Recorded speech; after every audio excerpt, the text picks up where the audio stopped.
ETF index mutual funds నేర్చుకుని stock మార్కెట్లో రాణించాలనుకుంటున్నారా? వెంటనే ఈ నెంబర్కి కాల్ చేయండి.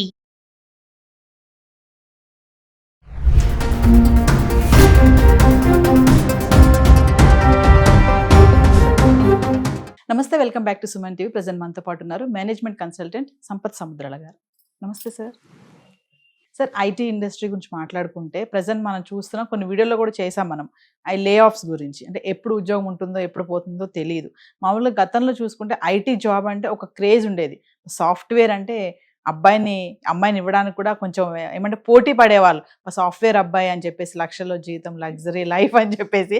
మరి ఇప్పుడు అవన్నీ కూడా తారుమారు అయిపోయాయి అని అనుకోవచ్చా? అసలు ఐటీ ఇండస్ట్రీ జాబ్ మార్కెట్ ఎలా ఉంది అంటే ఒకసారి సార్ స్టూడెంట్స్కే కానీ కెరియర్ బిల్డప్ చేసుకునే వాళ్ళకే కానీ ఈ రెసిషన్ హైరింగ్ అనేది అంతా ఎలా ఉంది అంటే ఒకసారి. మార్కెట్ ఏదో మార్పు వచ్చేసింది, ఉద్యోగాలు ఉంటాయి ఉండవు అన్న పరిస్థితి ఏమీ లేదు. బట్ టైం మారుతున్న కొద్దీ ది అడ్జస్ట్మెంట్స్ అనేవి జరుగుతూ ఉంటాయి. ఫర్ ఎగ్జాంపుల్, మేము ఉద్యోగాలు వెతుకుతున్న రోజుల్లో అబౌట్ 4 దశాబ్దాల క్రింద చూసినట్టయితే అప్పుడు government people were running for bank probationary officers, bank clerical exam, తర్వాత రైల్వే రిక్రూట్మెంట్ బోర్డు, వీటన్నింటికి విపరీతంగా పరిగెత్తే వాళ్ళు. ఈ సాఫ్ట్వేర్ ఇవన్నీ లేదు, ఆ కాంపిటేటివ్ ఎగ్జామ్, వీటి మీదే మీరు ఎక్కడ పోయినా కూడా వీటి మీదే డిస్కషన్ ఉండేది. ఇవాళ అవి లేవా అని అంటే కొంత తగ్గే, ఉన్నాయా అంటే ఉన్నాయి, కానీ తగ్గే. అవసరాన్ని బట్టి బ్యాంక్స్ అయినా, లేకపోతే రైల్వే బోర్డ్ అయినా, లేకపోతే స్టాఫ్ సెలెక్షన్ కమిషన్స్ అయినా దే ఆర్ కమింగ్. అయితే వాటి మీద మోజు కొంచెం తగ్గింది. ఇప్పుడు మీరు ఐటీలో ఉద్యోగాలు అని అంటారు. ఐటీలో ఉద్యోగాలు ఉన్నాయి, కానీ ఏమైందంటే కొత్త టెక్నాలజీస్ రావడం, ఏఐ వచ్చేయడం వల్ల మానిటర్గా చేసే సింపుల్ బేసిక్ వర్క్ చేసే ఫ్రంట్ లైన్ ఎంప్లాయ్మెంట్ ఏమైతే అవి కొంచెం కుదించబడ్డాయి. కానీ అది మీరు నేనే వెళ్ళి చేయలేం కదా, మళ్ళీ దానికి నాలెడ్జ్ ఉన్న వాళ్ళు కావాలి. కాబట్టి ఆ ఫ్రంట్ లైన్ లెవెల్స్ తగ్గిన మెషిన్ యూజ్ చేసే ప్రాజెక్టులు వచ్చినప్పటికీ కూడా వాటిని సూపర్వైజ్ చేసి వాటి నుంచి వర్క్ తీసుకోగలిగే నెక్స్ట్ లెవెల్ పొజిషన్స్ అనేవి పెరిగాయి. You understand? కొంత స్కిల్ ఉన్న వాళ్ళకి, నేను ముందు చెప్తున్నాను, run out of the mill అనే వాళ్ళకి ఉద్యోగాలు తగ్గాయి. కొంచెం స్కిల్ ఎక్కువ ఉండి కొంత అప్లై చేసి కొంత ఇది చేయగలిగే వాళ్ళకి, క్రియేటివ్ గా ఉండి అప్డేట్ అయిన వాళ్ళకి ఎక్స్ట్రా స్కిల్స్ పికప్ చేసి మేనేజ్ చేయగలిగే వాళ్ళకి ఉద్యోగాలు పెరిగాయి, ఉద్యోగాలు ఉన్నాయి. ఉద్యోగాలు ఉంటాయా? ఉంటాయి. వచ్చేస్తుంది, ఉద్యోగాలు పోతాయి అంటున్నారు. ఇప్పుడు ఫర్ ఎగ్జాంపుల్, ఇవాళ మన ముగ్గురం కూర్చుని we are doing this video shoot. ఇందులో ఇంకా మనం ముగ్గురం ఇన్వాల్వ్ అయి ఉన్నాం. తర్వాత ఈ ఏమంటారు, దీన్ని తీసుకెళ్ళాలి, ఎడిట్ చేయాలి, there all human aspects are still involved. రాను రాను there may be a stage which will come, all this human involvement, but for the 2 people speaking, మిగతా బ్యాక్గ్రౌండ్ యాక్టివిటీని అంతా ఇంకా రిడ్యూస్ చేయడానికి అవకాశాలు ఉన్నాయి. మరి దాన్ని చెయ్యాలి అని అంటే కూడా మళ్ళీ ఐటీ వాళ్ళే చేయాలి కదా, అవునా? అలా ఇంకా ఎన్ని ఏరియాస్ ఉన్నాయి టోటల్గా ఐటీ అని యూజ్ చేసి కన్వర్ట్ కానివి. కాబట్టి ఇంకా అవకాశాలు దాదాపు ఇంకో 10-12 ఏళ్ల వరకు అయితే ఉద్యోగాలకి డోకా లేదు.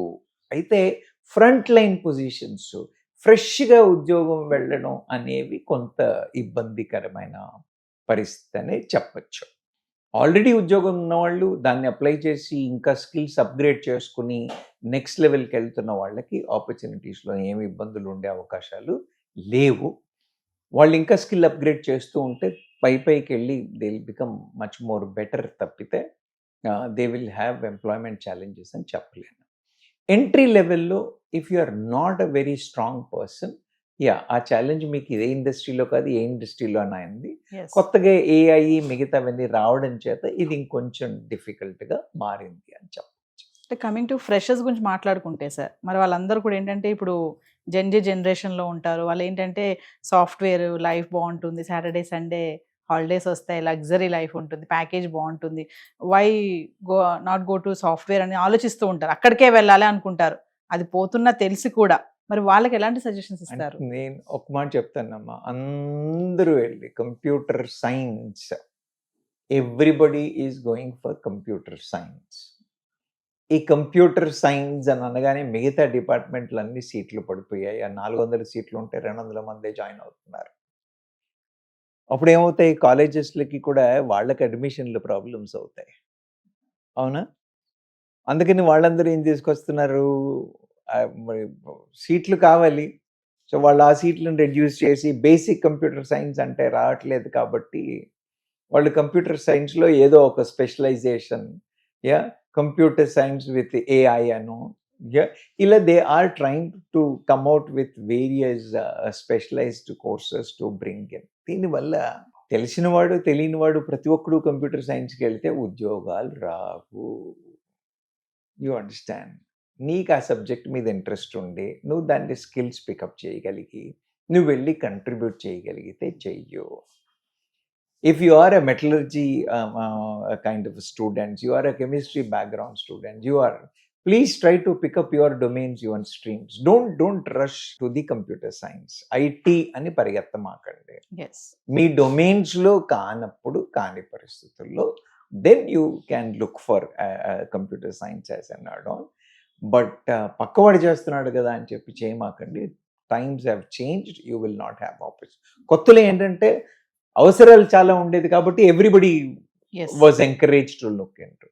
ఇప్పుడు ఒక సాచురేషన్ స్టేజ్కి, ఒక సస్టైన్ స్టేజ్కి వచ్చాం కాబట్టి ఇప్పుడు అవకాశాలు తక్కువ ఉంటాయి. కాబట్టి until unless you are keen in that subject, you are expert in that subject, or you have lot of interest in subject, I don't suggest you need to go there. అంటే sir చదువుకునే టైంలోనే వీళ్ళు ఈ education పరంగా చూసుకుంటూ AI tools కూడా నేర్చుకుంటూ ఉంటే అప్డేట్ అవుతారు అనుకోవచ్చు అంటారా? అదే అంటున్నాను కదా నేను. ఇప్పుడు ఏ సబ్జెక్ట్లో మీరు ఏ సబ్జెక్ట్లో తీసుకున్నా కూడా 4-5 అడిషనల్ స్కిల్స్ అప్ స్కిల్ చేసుకున్నట్టయితే బేస్డ్ ఆన్, అంటే మనకు వచ్చే ఎంప్లాయర్ ఎలా వస్తున్నాడు, వాళ్ళ అవుట్లుక్ ఏంటి, వాళ్ళ రిక్వైర్మెంట్ ఏంటి, మార్కెట్లో ఇవాళ ఉన్న డిమాండ్ ఏంటి, ఏ సబ్జెక్ట్ బాగా నడుస్తుంది అన్న ముందు ఒక అవగాహన కావాలి. ఎందుకంటే ఇన్స్టిట్యూట్లో మనకి ఈ ఇంజనీరింగ్లో వీటన్నిటిలో ఇన్స్టిట్యూట్లో క్యాంపస్ ఇంటర్వ్యూసే అవుతూ ఉంటాయి కాబట్టి మన గత 2 ఏళ్ళుగా ఎలా వస్తున్నారు, ఎక్కడ సెలెక్ట్ అవుతున్నారు, ఎక్కడ రిజెక్ట్ అవుతున్నారు, ఎందుకు సెలెక్షన్స్ ఏ కాలేజెస్లో ఎక్కువ అవుతున్నాయి అన్న అవగాహన పెంచుకొని వాటి మీద స్కిల్స్ పెంచుకున్నట్టయితే ఖచ్చితంగా ఆపర్చునిటీస్ ఉంటాయి.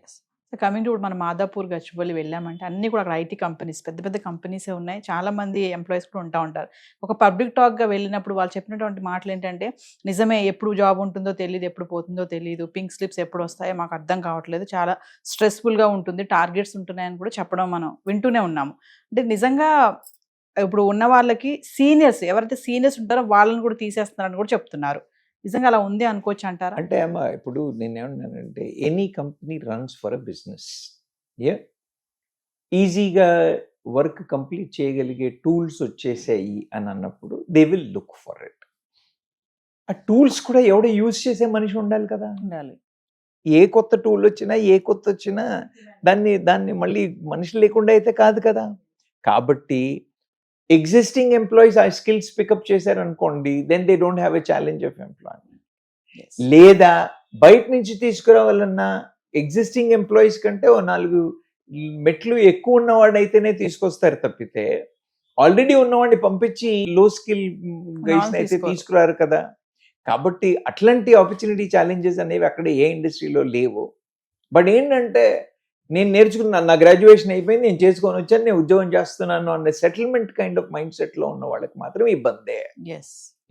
If you want to be in employment continuously అని అంటే you need to upgrade on a daily basis, have a phenomenal understanding ఏమవుతుంది అన్న అది లేని వాళ్ళకి మాత్రం ఖచ్చితంగా ఇబ్బందే.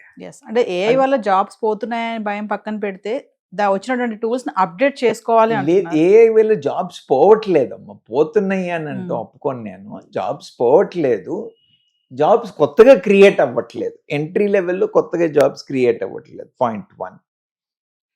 స్కిల్స్ ఉన్నవాళ్ళు ఎలివేట్ అయ్యి అలైన్ అయిన వాళ్ళు సస్టైన్ చేయగలుగుతున్నారు. ఎవరైతే ఆ స్కిల్స్ని ఇది చేయలేకపోతున్నారో, అలైన్ చేయలేకపోతున్నారో, వాల్యూమ్స్ తగ్గుతున్నాయి. కాబట్టి అందుకనే మనం జాబ్ చూస్ చేసేప్పుడు, ఇండస్ట్రీ చూస్ చేసేప్పుడు చాలా బ్యాక్గ్రౌండ్ వర్క్ చేసి చూస్ చేయాలి, కానీ కంగారు పడిపోయి we should not pick up the employment. Yes. So immediately జాబ్లో తీసేస్తున్నారంటే మెయిన్ రీజన్ ఏముంది అంటారు సార్? ఒకటి, ఇప్పుడు వాళ్ళ బిజినెస్ పరంగా కూడా end of the day whatever they are spending on each individual, they should be able to make better money out of it. అవునా కదా? చిన్న కంపెనీ అయినా పెద్ద కంపెనీ అయినా, చిన్న కంపెనీల వాళ్ళు తీసేస్తున్నారు, చిన్న కంపెనీల వాళ్ళు తీస్తే ఒకళ్ళిద్దరిని తీస్తున్నారు, పెద్ద కంపెనీల వాళ్ళు తీస్తే వేలకు తీసేస్తున్నారు. అంటే ఏంటి? వాళ్ళకి ప్రాజెక్టులు లేకపోవడం, కాస్ట్ ఫ్యాక్టర్స్, అవునా, ఇవన్నీ పరంగా దే ఆర్ లూజింగ్. రెండవది, advanced technology, if they are able to generate their requirements at a lower investment or lower running costs, వాటికి అడ్జస్ట్ అయిపోయి అడాప్ట్ అవుతున్నారు. కాబట్టి సో అందుకని మనం ఇండస్ట్రీ పికప్ చేసుకున్నప్పుడు స్కిల్స్ పికప్ చేసుకుని చేస్తున్నట్టయితే, మన స్కిల్స్ వచ్చాయి అనుకోండి, ఈ కంపెనీ కాకపోతే ఇంకో కంపెనీ, గవర్నమెంట్ కంపెనీలో అయితే కూర్చుండిపోయాం. కానీ స్కిల్ ఉన్నవాడికి ఒకవేళ ఆ కంపెనీలో అవకాశాలు లేక, వాళ్ళ వ్యాపారం సరిగ్గా లేక, even if I lose employment there, if I have picked up the skills and I have attitude to work and contribute, I am saying there are a hell lot of opportunities. Opportunities లేవు అనేంత దారుణమైన స్థితిలో అయితే ఇప్పుడు లేవు. We are not in that bad shape.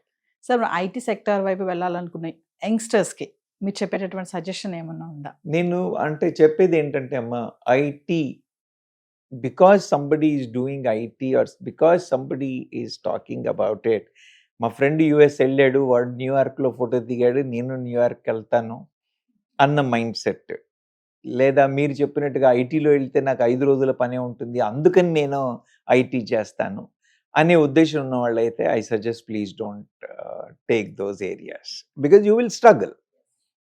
కాదు, నాకు ఈ సబ్జెక్ట్ ఇంట్రెస్టింగ్గా ఉంది, నేను +2 లెవెల్ నుంచి కూడా I have developed interest for that subject, I want to do something there, I will put in theirs efforts, I will work అన్న mind సెట్తో వచ్చిన వాళ్ళకి మాత్రం తీసుకోవద్దని చెప్పట్లేదు నేను. అదే వేరే ఇంజనీరింగ్ స్ట్రీమ్స్లో చేసిన వాళ్ళు కూడా ఐటీ వైపు మోగుతున్నారు. నేనేమంటున్నానంటే, మీకు క్యాంపస్లో ఉద్యోగాలు దొరికి, మీ స్ట్రీమ్స్లో ఉద్యోగాలు దొరికినప్పుడు, మీ స్ట్రీమ్స్లో దొరికితే ఎలక్ట్రికల్ వాళ్ళే కానివ్వండి, ఎలక్ట్రానిక్స్ వాళ్ళు కానివ్వండి, మెటలర్జీ వాళ్ళు కానివ్వండి, సివిల్ వాళ్ళు కానివ్వండి, మీ ఏరియాస్లో మీకు అవకాశాలు ఉంటే ప్లీజ్ డోంట్ లీవ్ దెమ్. మీ క్యాంపస్లో అవకాశాలు రాక మీరు బయటకు వచ్చి అప్పుడు ఏం చేయాలి అని అన్నప్పుడు మీరు కంప్యూటర్ సైన్స్ వైపు చూస్తే అది వేరే విషయం. బికాజ్ వేరే వాటికి క్యాంపస్లో ఉన్న అవకాశాలు బయట ఉండడం తక్కువ. కాబట్టి క్యాంపస్లో ఆపర్చునిటీస్ వచ్చినప్పుడు మాత్రం ఖచ్చితంగా take the best use out of అనే చెప్తాను.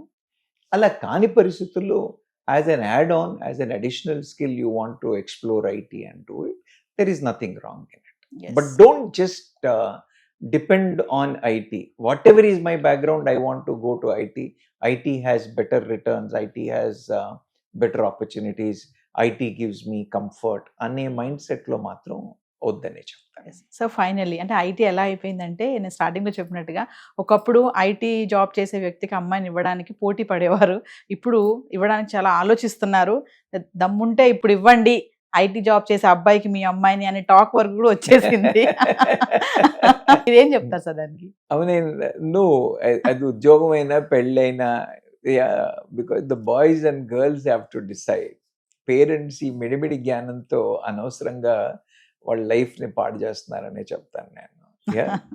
బికాజ్ ఉద్యోగానికి ఐటీయా నాన్ ఐటీయా కాదు, ఏ ఉద్యోగం చేస్తున్నాడు, ఎలా చేస్తున్నాడు అని చూస్తే బెటర్. కానీ పేరెంట్స్ ఐటీ ఉద్యోగం అయితే బెటరు, నాన్ ఐటీ ఉద్యోగం అయితే మరి మిగతా ఇండస్ట్రీ లేవా, నడవట్లేదా? అంటే పేరెంట్స్ మైండ్ సెట్ ఇలా ఉంటది కదా సార్, ఐటీ జాబ్ మా అమ్మాయిని బాగా చూసుకుంటారు. నేను లాస్ట్ టైం కూడా అదే చెప్పాను, పేరెంట్స్ మీరు ఎక్కడి వరకు ఇన్వాల్వ్ అవ్వాలో అక్కడి వరకే ఇన్వాల్వ్ అవ్వండి, ప్రతి విషయంలో మీరు ఇన్వాల్వ్ అవ్వకూడదు.